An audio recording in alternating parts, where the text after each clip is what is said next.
Imagine this. A quiet Saturday evening in Bismarck, North Dakota. A mother and her young son.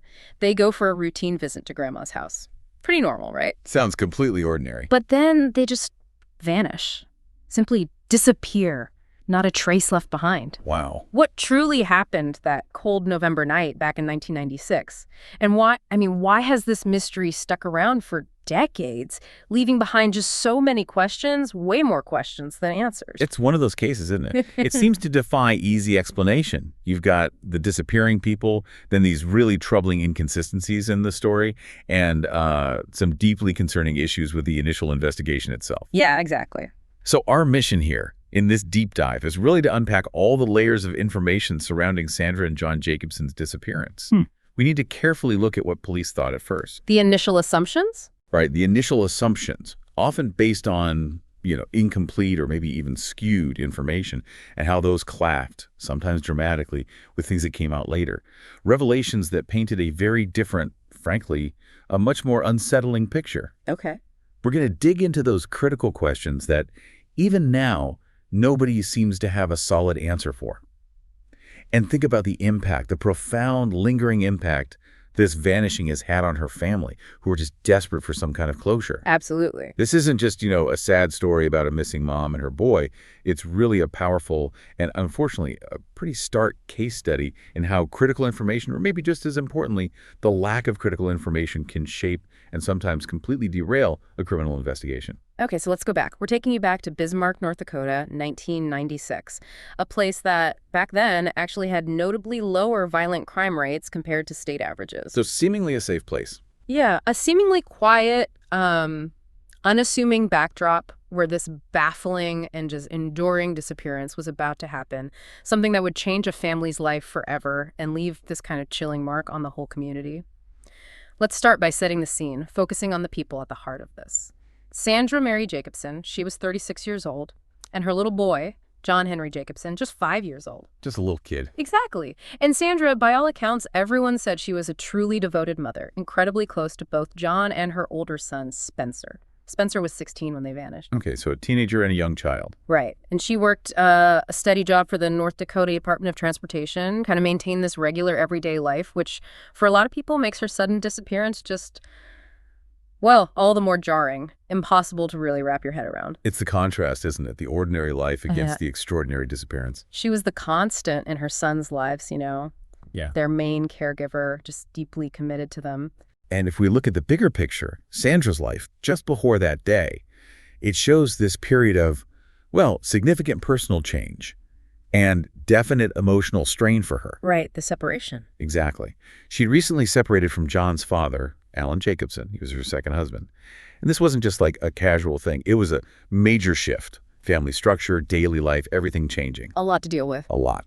She and the boys, John and Spencer, had moved into a mobile home in Center, North Dakota, which, for anyone not familiar, Center is a much smaller town. It's about 40 miles northwest of Bismarck. Okay. And it has this kind of quirky claim to fame. It's supposedly the geographical center of North America. But the point is, moving from Bismarck to Center, that's a big change. Routines, schools, just their whole sense of stability would have been affected. Right. And adding to all this, Sandra believed Alan was actively filing for divorce. She was literally expecting the papers any day. So you have this looming legal process, the uncertainty about her marriage, the practical stuff of separating. It undoubtedly added this huge layer of stress and anxiety to her life right before she vanished. That's crucial context, yeah. It tells you something about her potential mental state in those last known hours. So the specific date was Saturday, November 16th, 1996. And it was seriously cold in Bismarck. Weather reports say the high was only 22 degrees Fahrenheit. Freezing. Absolutely freezing. And there was already a light dusting of snow covering everything, making the city look kind of stark and white. Sandra and John had plans, just normal family plans, to have dinner at her mother's house, Bernice Grinsteiner's place. Grandma's house. Yep, off University Drive in Bismarck. Just meant to be a simple, ordinary family dinner. But chillingly, it turns out to be their last known public appearance, the last moment of confirmed normalcy before everything just unraveled. But what's really fascinating here, and actually deeply upsetting, is this crucial detail that came out about that short drive into Bismarck. The phone call. The phone call. Yeah. While she was driving, Sandra made this desperate, really unusual call to the Bismarck Police Department from her cell phone. The dispatcher noted she sounded incredibly upset, distressed. Okay. She was reporting what she believed, she was adamant, was satanic ritual abuse happening on a farm near Center. Now, we have to remember, this is the era of the satanic panic, right? Yeah. Widespread moral panic, Yeah. lots of sensational claims, often unsubstantiated. Right, that was a big thing in the 80s and 90s. Huge. But regardless of whether her specific claims were objectively true, Sandra's distress, that was clearly genuine. It suggests she was in a severe psychological state, gripped by some profound fear. So what did the police do? Well, the dispatcher asked the standard question, why didn't you call local law enforcement, the Center Police or the Oliver County Sheriff? And Sandra was insistent. She said she didn't trust them, period. She was convinced, absolutely convinced, that a loved one was in grave danger from this satanic cult. The police, they took the report, documented her claims. The call went on for a bit, then ended. But this call, right before she disappears, full of urgency and this raw fear, it becomes this really significant yet incredibly complicated piece of the puzzle. It gives you a direct window, maybe a distorted one, but a window into her state of mind just hours before she vanished. So Sandra and John, they do eventually arrive at Bernice's house in Bismarck. Around 7:30 p.m., they stay for about an hour. Okay. And Bernice, her mom, she immediately noticed her daughter was showing clear, really alarming signs of mental distress. Now, this wasn't completely out of the blue. Sandra did have a documented history of mental health problems. Yes, okay. So her mother recognized the signs. Exactly. Which made her concern even more immediate, more pressing. Bernice probably saw Sandra's agitated state and felt that deep worry, recognizing those familiar patterns that maybe needed intervention. So this leads to an important question, right? What happened next? Bernice, being a concerned mother, she convinces Sandra she needs to get to a hospital for treatment. And surprisingly, Sandra agrees. That sounds hopeful, given her state. It does, a glimmer of hope. But Sandra insists on this one detour first. She had to get gas for her car. That was the priority. Gas first, then hospital. That was the plan, she stated. Go get fuel, just a seemingly normal errand, then meet her mom back at the house, and then go to the hospital together. So around 8:00 p.m., Sandra and John leave Bernice's house in her gray 1990 Honda Civic. Okay. And they did go to a gas station. They pulled in, paid with a check, bought fuel. We know this for sure because the receipt was found later in her car. So that confirms where they were and when. Precisely. Oh. But despite agreeing to meet her mom, despite that promise, they never went back to Bernice's house. That's where the trail, in terms of confirmed sightings, just goes cold, right there at the gas station. So by 10:00 p.m., Bernice has tried calling multiple times. No answer. Her worry is just skyrocketing. She knows something is deeply wrong. You can only imagine that feeling. She contacts the police, reports both Sandra and John missing. The urgency must have been intense. A mother and her little boy just vanished into the cold North Dakota night, leaving behind a frantic family and a mystery that was just starting. So the very next day, Sunday, November 17th, 1996, they make a big discovery, or what seems like one. The car. Sandra's gray Honda Civic, it's found abandoned, at the Centennial Beach parking lot, which is this kind of desolate area near the Missouri River in Bismarck. Okay, so less than 24 hours after she was reported missing. Seems like a quick break, maybe? You'd think so, but the scene itself, it just told this really perplexing story. Deep in the mystery, really. How so? What was weird about it? Well, the scene at Centennial Beach was immediately, and I mean immediately, concerning to the cops who found it. The driver's side door of the Honda, wide open. In freezing weather. Exactly. Below freezing. Makes no sense. The keys, still right there in the ignition. Okay, that's odd. And even weirder, the car had a full tank of gas, so that rules out running out of fuel, or maybe even the car being stolen and dumped. Right. Sandra's purse was just sitting there on the front seat. Contents mostly undisturbed, except for one critical and really perplexing thing. Her driver's license was gone. Just the license, nothing else. It's license missing? Yeah. Why? Why leave her purse, her wallet, everything else? It makes no sense. So you've got the freezing temps, the door wide open, keys in, full tank, missing license. These are all clear signs something was really wrong. It doesn't sound like someone just calmly parked and walked away. Not at all. It suggests maybe a hurried exit. Maybe even forced, or something much, much darker. But the initial investigation into finding the car, This is where things start to go really wrong, isn't it? Some significant, maybe even devastating early missteps. Oh, absolutely. A light dusting of fresh snow had fallen overnight, covered the whole area around the car. Pretty, but bad for evidence. Terrible for evidence. Wiped out any hope of finding clear footprints, tracks, anything that could have shown who was there, where they went if there was a struggle. Crucial stuff, gone. And the car itself? Critically, and you just can't overstate this for any potential crime scene, Yeah. the car itself. It wasn't immediately processed. No fingerprints taken, no DNA swabs, nothing. Wait, seriously? They didn't process the car? Not right away. Yeah. Think about the potential evidence. Fibers, skin cells, hair, maybe traces. Lost. It's not just a missed opportunity. It's like losing a silent witness. That's unbelievable. And compounding this massive oversight, because it was a Sunday, the officer who found the abandoned car and the officer who took the missing persons report the night before, they didn't connect the dots until Monday. No, so precious time was lost. That critical early time, the golden hours they talk about, gone. Delayed the whole coordinated effort that needed to happen right away. So once Detective Turnbull finally gets the whole picture, the missing persons report, the details about the abandoned Honda, and importantly, Sandra's earlier distress 911 call about satanic rituals, he gets deeply concerned. Okay, so he connects it all. Right. And his immediate thought, his working theory, was maybe Sandra had experienced some kind of profound psychotic break, lost touch with reality. Given the 911 call. Exactly. And tragically, maybe she had walked into the freezing Missouri River with her child. Oh, God. It's a horrifying thought. And this theory, it gained some initial, though ultimately unconfirmed, traction when a child's shoe was found near the river, close to the car. A child's shoe? Oh, no. Yeah. In those first urgent hours, authorities thought it might have belonged to John, which lent this heartbreaking, though maybe premature, weight to the idea of a murder-suicide.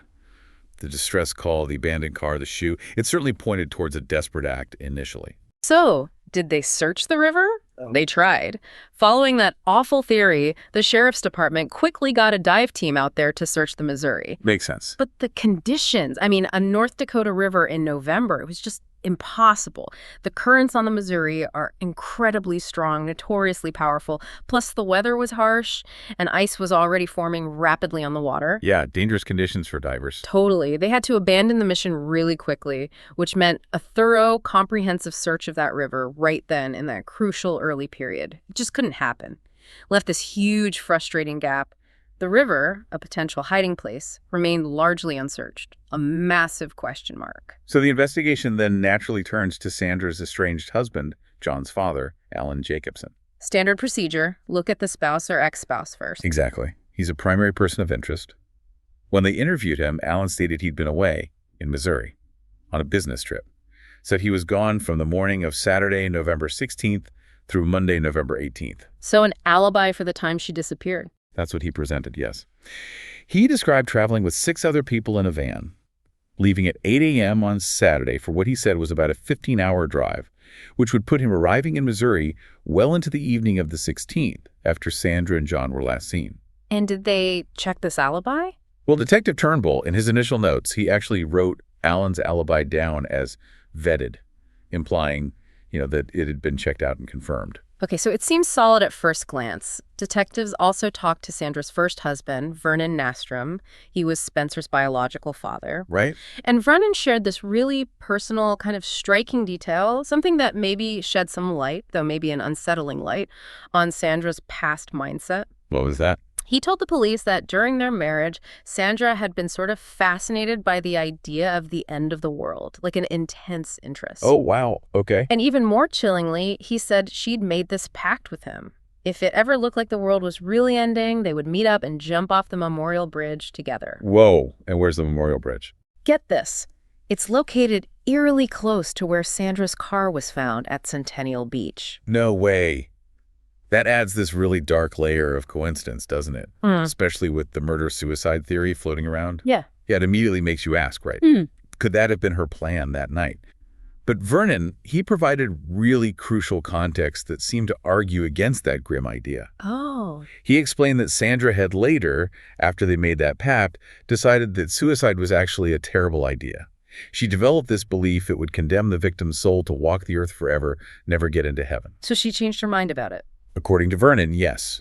A fundamental shift in belief that really challenges the idea she'd willingly take her own life, especially with her son. Okay. Now, Vernon himself, he was open about struggling with substance abuse. He admitted he was high when Sandra actually called him just hours before she disappeared, which is why he didn't answer her call. So he couldn't provide any insight from that last call. Exactly. Another misconnection. But crucially, Vernon did take a polygraph test specifically about the Jacobson case. He passed it. So law enforcement didn't consider him a suspect in Sandra and John passing from the scene. Okay. Polygraphs aren't always admissible in court, but they can guide investigations. Right. And tragically, just to add another layer of sadness here, Vernon himself met his end in 2005. It was actually an unsolved homicide. He was run over by his own car. Police found no indication it was connected to the Jacobsons' case at all. Just a separate, somber mystery tied to this family. God, that's awful. Okay, let's really unpack this now, because this is where the investigation itself starts to raise some really serious questions. Potential oversights that will just tragically haunt this case for years and directly impact whether it could ever be solved. Yeah, the initial handling of key evidence was, well, let's just say deeply problematic. A series of critical blunders that really undermined any future chance at resolution. So what did the later investigation find? The police file from the case, which was obtained years later when someone took a fresh look, it revealed what was accurately described as a flawed initial investigation. We already mentioned the Honda Civic wasn't processed for forensics, no prints, no DNA, nothing. Which is just astounding. Astounding. Yeah. But wait, it gets worse. Detective Turnbull, astonishingly, released Sandra's personal belongings, including her purse, directly to Alan Jacobson just days after she disappeared. What? Why? The reason given? Simply because they were married. That was the justification. Marital status somehow trumped forensic integrity Unbelievable. and her car. The actual vehicle found abandoned, the center of the mystery. It was returned to Alan within weeks, still completely unprocessed. Still no forensics done on it. None. This decision alone is just. It's a critical failure. Nowadays, a potential crime scene like that, it's sealed, evidence meticulously collected, chain of custody is everything. The failure here meant any potential evidence was likely compromised, probably destroyed. It just created this black hole in the case. And then there's Alan's whole story about his relationship with Sandra at the time. Right. Alan consistently claimed that he and Sandra were trying to reconcile. He even specifically said they'd scheduled couples counseling appointments through Sandra's insurance. Painted this picture of a mending relationship. Okay. But when Sergeant Connor reopened the case years later, he decided to check that specific claim. He looked into it and found absolutely no record, zero, no appointment scheduled through her insurance. So Alan wasn't telling the truth about that. It appears not. This direct contradiction threw a massive red flag onto Alan's whole account of their marriage status.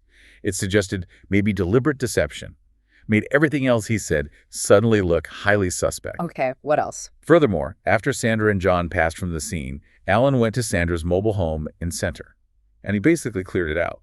Removed most of her personal stuff, clothes, food, belongings. He cleared out her trailer. Did the police search it first? No. Critically, that trailer, Sandra's last known home, potentially full of clues, personal effects, documents, maybe notes about her state of mind, her fears, it was never searched by police.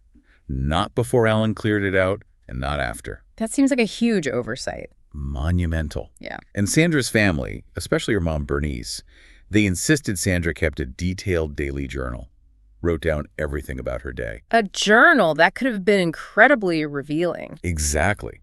It could have shed so much light on her real state of mind, the actual status of her marriage, maybe fears she had, relationships, everything.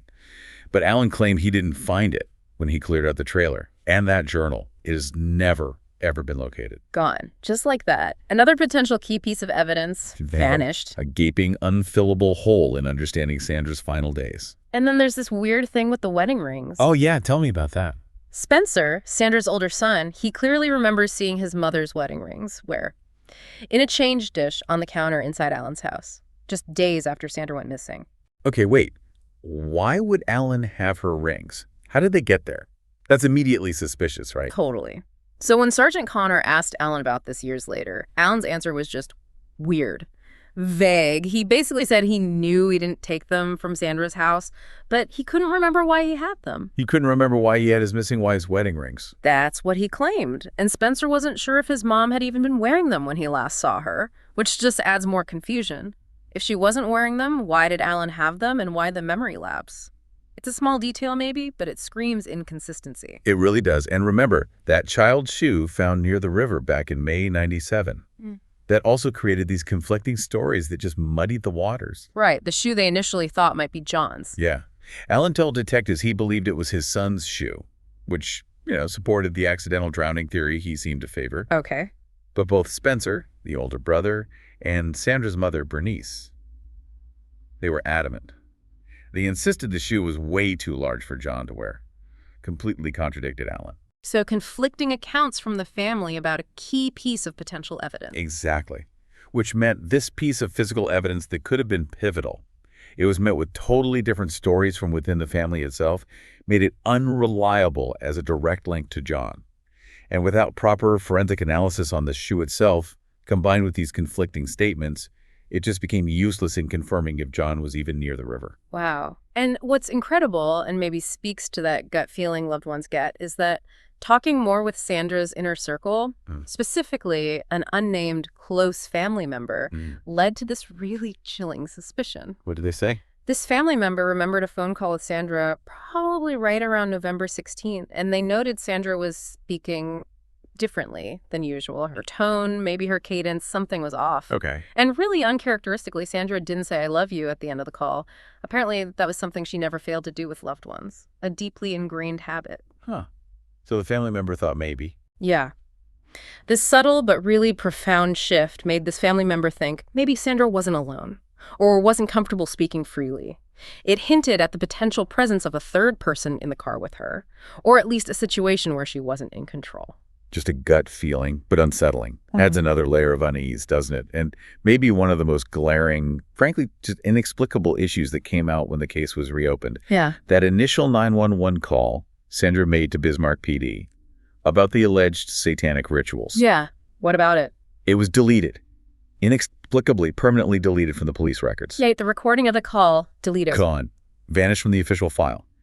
This isn't some minor note missing. It's a critical piece of evidence. A direct, unfiltered account from Sandra herself, just hours before she passed from the scene. But why? How does that even happen? Nobody knows, or nobody's saying. Imagine what we could have learned listening to her exact words, her tone, her level of fear, the specifics she might have mentioned. That missing piece leaves this huge, irretrievable void in understanding her state of mind, her potential fears that night. It's truly baffling, and it definitely raises questions about how well the initial records were kept, or maybe something else. Okay, so 7 years go by. 7 agonizing years. Absolutely nothing new in Sandra and John's disappearance. The case is ice cold. Yeah. Bone cold, sitting on a shelf somewhere. Just unimaginable for the family. Totally. Then, in 2004, a potential flicker of movement. The National Center for Missing and Exploited Children, NCMEC, they reach out to Alan Jacobson. Okay, NCMEC getting involved is often a good sign for cold cases. Right. They weren't just asking for photos to update the missing flyers, though they wanted those too. They specifically asked Alan for a DNA sample. DNA? For what? To create an accurate age progression photo for John. To generate a clearer, more current image of what John might look like now as he'd be getting older. A vital tool in these long-term missing kid cases. Makes sense. Did Alan provide it? Shockingly, no. Alan declined to send the DNA. And according to NCMEC, he actively resisted their attempts to reach him about it. He refused to give DNA to help find his missing son. Yeah. That definitely raises eyebrows. Yeah. Huge red flag. Yeah. Massive red flag. NCMEC certainly noted it. And that refusal, that resistance, eventually led Sergeant Connor to reopen the investigation in 2005. Sergeant Connor, okay. And here's where it gets really interesting. Connor himself. Yeah. He had this deep personal connection to the case, though maybe not widely known before. Oh, yeah. How so? He was actually one of the deputies on call the night Sandra's car was found abandoned back in '96. No way. So he was there at the start. He was there. He'd searched Centennial Beach in the area with his canine partner for hours that night. Turned up nothing. No trace of Sandra or John. Wow. So he had firsthand knowledge of the initial scene. Exactly. Mm-hmm. It gave him this unique perspective, an intimate familiarity with the starting point.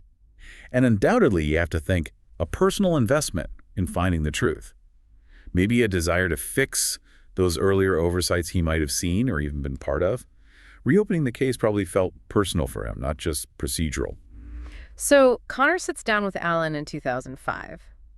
For an updated interview, what happens? Well, Alan still refused to provide that DNA sample, though now he kind of vaguely claimed he'd sent photos to the Children's Center years ago, which seems to contradict why NCMEC was contacting him in the first place. Yeah, it doesn't quite add up.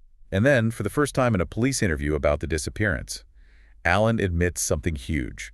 He tells Connor he had, in fact, had an affair. He finally admits it. Finally admits it. Concedes that was the real reason he and Sandra had separated initially. Okay, big admission. Huge. But despite admitting the affair, he still stubbornly maintained they had reconciled and had scheduled that couple's counseling. Still sticking to that story. Still sticking to it. But Connor, now deeply suspicious, methodical, he subpoenas the records from Sandra's insurance company to check. And just like he suspected, no record. Absolutely no record of any counseling appointment ever happening. Boom! There it is. Clear proof he was lying about the reconciliation part. Exactly. A significant, undeniable red flag for Connor. Exposed a clear fabrication in Alan's story about their relationship. Undermined that whole reconciliation narrative. It showed a pattern of deception, didn't it? It really did. So what does Connor do next? Driven by these inconsistencies, Connor goes back and meticulously reviews the call logs, the ones Alan himself had provided way back in 1996. Okay. And these logs reveal this fascinating, previously overlooked detail. Sandra had contacted Bismarck United Life Insurance policy twice, just hours before she passed from the scene. She called her life insurance company hours before vanishing. Twice. And both calls, perplexingly, lasted only 10 seconds each. 10 seconds. What can you even do in 10 seconds? Exactly. It's highly unusual. Suggests maybe a very specific, quick, perhaps urgent question, not a real conversation. Maybe checking a beneficiary. Who knows? Now, tracking down that specific insurance company eventually hit a dead end because it had been sold years later. But the timing of those calls, it sparked a crucial idea for Connor, pointed him towards potential financial motives. Okay, so following this money trail idea, Connor reaches out to the Human Resources Department at the Department of Transportation where Sandra worked. Right. Her employer? And the director there recalled something very specific and troubling. Alan had come into the office right after Sandra's disappearance, but he wasn't asking about her well-being or if anyone had heard from her. What was he asking about? He was aggressively demanding information about her benefits. Aggressively demanding benefits info right after she vanished. Yeah. The director remembered his demeanor quite clearly. Said it was an unusual, almost forceful intensity about financial matters so soon after his wife and young son were missing. It struck the director as highly suspicious, way out of place. Wow. That definitely paints a picture. And did this lead anywhere concrete? Oh, it did.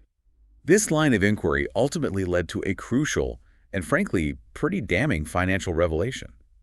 It drastically changed how people viewed Alan Jacobson's potential role. What was it? Alan later confirmed to Sergeant Connor that he was, indeed, the sole beneficiary on a $30,000 life insurance policy for Sandra. $30,000. Sole beneficiary. Yep. And what's more, he received the payout from this policy roughly 5 years after her disappearance, when she was legally declared deceased. So he got the money. He got the money. Now combine that detail with Sandra's mother's unwavering belief, her insistence that Sandra and Alan were literally days, maybe even hours, away from official divorce proceedings starting. Not reconciling, like Alan claimed. Exactly. Not reconciliation, divorce. It paints a very different and far more troubling picture of Alan's potential motive. And his behavior. It shifts the whole narrative, doesn't it? From maybe a concerned, grieving husband to someone with a direct, substantial financial stake in Sandra's permanent absence. It absolutely raises the question, was this about money? A $30,000 motive back in 1996. It's a question that hangs heavy over the case. And what about Alan's alibi? For the night of November 16th, the night they actually vanished. Right, the Missouri business trip. He stuck to that story, right? Claimed he was on this trip, said he and 6 other people rode in a van, left at 8 a.m. Saturday, drove for 15 hours. Detective Turnbull, remember, in his initial notes, had marked that alibi down as vetted. Right, vetted. Sounded official. Confirmed. Gave it that air of legitimacy in the original file. But Connor, with his fresh eyes and deeper digging, discovered that vetting, it was deeply flawed. Incomplete. Far from the thorough check that the word vetted implies. How so? What did Connor find? Okay, so a hotel manager in Missouri did confirm Alan stayed one night, but it was specifically Sunday night, November 17th. Okay, so the day after they disappeared. Exactly. There's no clear indication, no confirmation of where Alan stayed. The crucial night. Sandra vanished Saturday, November 16th. That note was unaccounted for in the hotel confirmation. Huh. Okay. What about the coworkers he traveled with? Well, remember that coworker, Arnold? He'd sent a letter back in January 97, supposedly verifying his time with Alan, detailing their trip to St. Joseph and then St. Louis. Yeah. But critically, Detective Turnbull had never actually called Arnold to verify any of the information in that letter, or to find out exactly where they supposedly stayed in St. Joseph on that first pivotal night. So Turnbull just took the letter at face value, didn't follow up. Seems that way.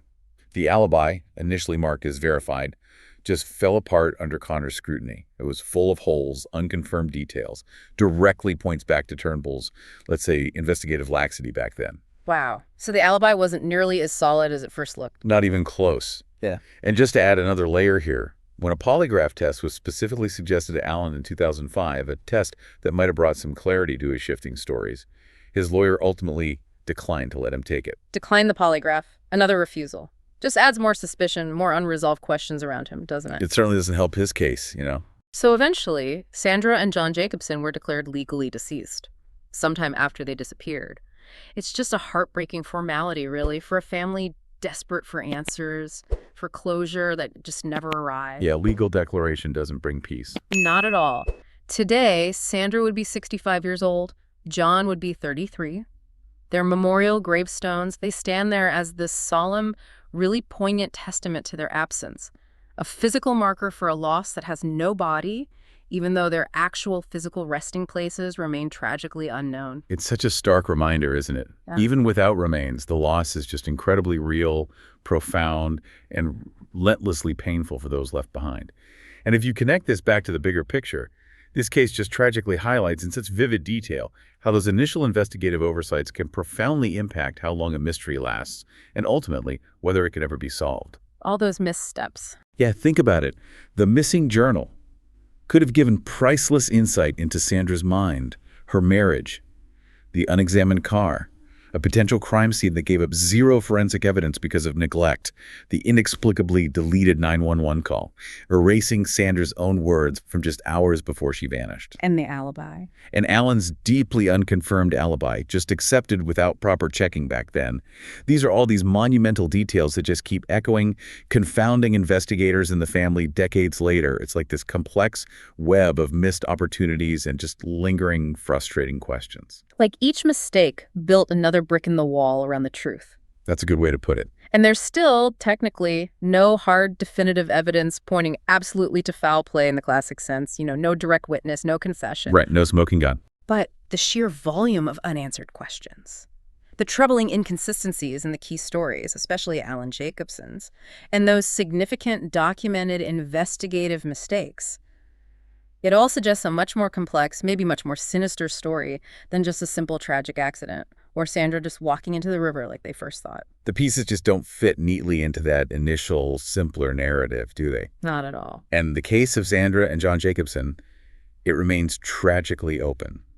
Authorities consistently say, even now, that someone out there knows something, that the truth is held by someone, maybe more than one person, who's just stayed silent for all these decades. It really makes you wonder, doesn't it? What single piece of information, maybe held by someone who thought it was nothing, or maybe someone deliberately holding it back, what could finally unravel this? Bring some kind of clarity for Bernice and Spencer, maybe even justice. That one missing puzzle piece. So, thinking about everything we've covered, this deep dive into this maze of information around Sandra and John's vanishing, what stands out most to you? What could these critical, often contradictory pieces of information really tell us about what ultimately happened to them? It's hard to pinpoint one thing, isn't it? Maybe the key really does lie in one of those seemingly small, overlooked details, something that just continues to haunt this cold case, waiting for someone to see it in a new light, or maybe connect it with another fragment to finally unlock the whole picture. Yeah. And it raises this important question for all of us, really.